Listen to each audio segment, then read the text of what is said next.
Ini sosok santri yang memang dia mempunyai peran yang sangat penting di Kutai Timur, misalnya ini menentukan anggaran daerah, misalnya dia menentukan membuat undang-undang misalnya lain sebagainya. Ini kan peran yang sangat penting untuk memajukan Kutai Timur yang akan lebih baik gitu.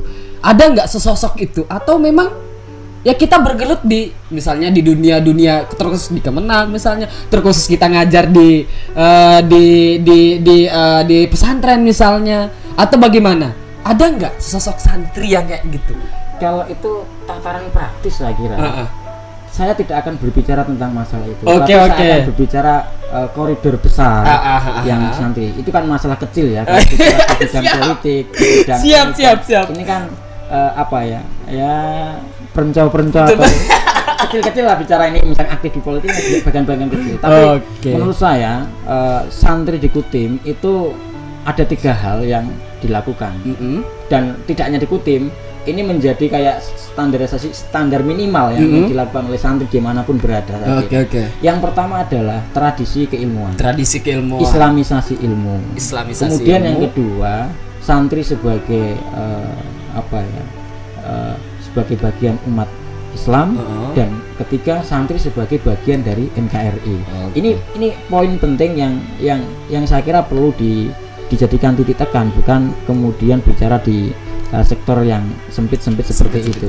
Siap. Pertama, coba kemudian kita elaborasi yang di kajian keilmuan bahwa memang dari dulu itu kan sebenarnya kalau bicara tentang masalah ilmu dengan agama ini kan susah blended ya. Tetapi kemudian akhir-akhir ini coba mulai berdamai karena ada paradigma anti terhadap itu, kemudian ada paradigma yang lain sehingga susah ketemu seperti itu. Makanya kemudian beberapa kampus, khususnya kampus-kampus Islam ini mencoba untuk berdamai lah, mempertemukan antara agama dengan keilmuan. Sementara kalau keilmuan barat itu kan bicara tentang masalah epistemologinya itu kan misalkan kalau dari sudut pandang ini kan harus bisa direplikasi, bisa kemudian diteliti ulang dengan media sama, hasilnya sama, kan harus seperti itu. Sementara agama itu kan bicara tentang iman kan begitu. Sehingga susah ketemu. Susah ketemu gitu. Tetapi kalau kita bicara tentang filsafat ilmu, kemudian filsafat Islam, nanti akan titik temunya akan di situ. Bahwa kemudian ketika pokok dari sebuah ilmu adalah filsafat ilmu begitu, kemudian ketika filsafat ilmu ini tidak bisa menentukan atau tidak kemudian bisa memecahkan sebuah permasalahan, dilarikan ke agama. Artinya setelah itu iman gitu ya. Contoh misalkan kenapa Allah itu begini misalkan, kemudian tidak bisa dielaborasi tentang masalah keilmuan.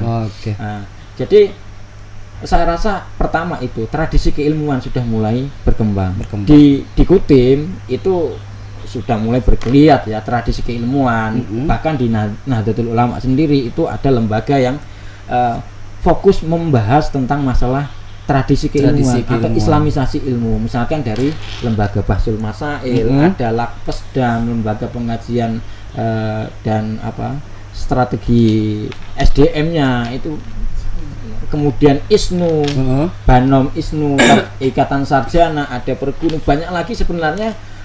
Mereka ini sebenarnya adalah bermain pada tataran tradisi keilmuan, untuk membangun tradisi keilmuan. Jadi kalau misalkan secara legalitas atau secara ijazah yang dikatakan lulusan pesantren itu tidak diakui, kemudian rata-rata santri sekarang itu sudah mulai banyak memiliki ijazah. Jadi banyak ijazahnya ya. Jadi pondok tidak di pondok ya diikuti, akhirnya mereka juga mengambil sekolah-sekolah di luar begitu ya. Contoh kayak saya ini, saya mondok juga ngambil MTS-nya negeri, mondok lagi ngambilnya ariahnya negeri di luar, kemudian tidak. Dan kemudian ada juga pondok-pondok yang mengembangkan membuat sistem pendidikan sendiri. Kata sistem pendidikan mu'alimat, misalkan di mu'alimah di Jombang ada misalkan, kemudian dan akhirnya sekarang sudah mulai diakui. Gontor sekarang sudah diakui ijazah santrinya atau produk dari pesantren itu sudah diakui oleh negara. Itu satu, tradisi keilmuan. Yang kedua adalah santri sebagai bagian dari umat Islam atau umat beragama. Sebagai seorang kaum muslimin tentu tahu bagaimana dia bertindak, bagaimana dia berpikir, baik sebagai individu muslim atau ketika berdialogis dengan sesama orang lain. Saya singkat saja. Kemudian yang terakhir, bagaimana santri ini menjadi bagian dari apa istilahnya, dari NKRI. Nah, ini saya rasa saat ini di tengah berita hoax yang begitu luar biasa, santri salah satunya adalah yang tidak mudah termakan hoax. Karena apa? Tradisi kebiasaan santri ketika di pesantren suka membaca literasi, suka membaca ya buku-buku lah meskipun itu. Jadi ketika ada berita yang tidak langsung percaya, ini saya kira imunitas santri menghadapi perubahan atau menghadapi ini lebih kuat imunnya dibandingkan yang bukan santri. Ini saya kira peran inilah yang saya rasa satu dari bagian peran santri di Kutai Timur dan saya rasa di semua daerah. Semua daerah ya. Sama. Nah, sebelum saya tutup podcast pada sore hari ini, mungkin dari dua narasumber kita minta tanggapan atau pesan untuk terkhususnya santri-santri yang ada di Kutai Timur, pesannya bagaimana, terus maunya bagaimana untuk santri untuk lebih bisa apakah tetap fokus belajar dan sebagainya. Mungkin dari Yai Sismanto untuk pesan dan kesannya lah gitu untuk terkhusus santri di Kutai Timur. Ya, sebagaimana kebiasaan dan adat seorang santri ya, dan juga menjadi adab bagi seorang santri.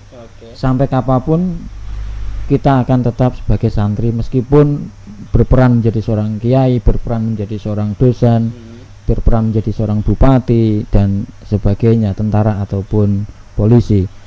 Jadilah polisi yang santri, jadilah bupati yang santri, jadilah akademisi yang santri, jadilah anggota DPR yang santri. Saya kira kalau semuanya sudah membudaya seperti itu, saya rasa banyak masalah-masalah di negara kita akan segera terurai. Pesan tadi saya bisa saya tangkap adalah satu, santri itu harus cinta dengan Indonesia ya. Santri harus cinta dengan Indonesia. Bukan santri saja, semua kita harus cinta dengan Indonesia. Mungkin itu yang bisa saya sampaikan. Sekian dari saya. Wallahumma fiqh ila qomitorik. Assalamualaikum warahmatullahi wabarakatuh.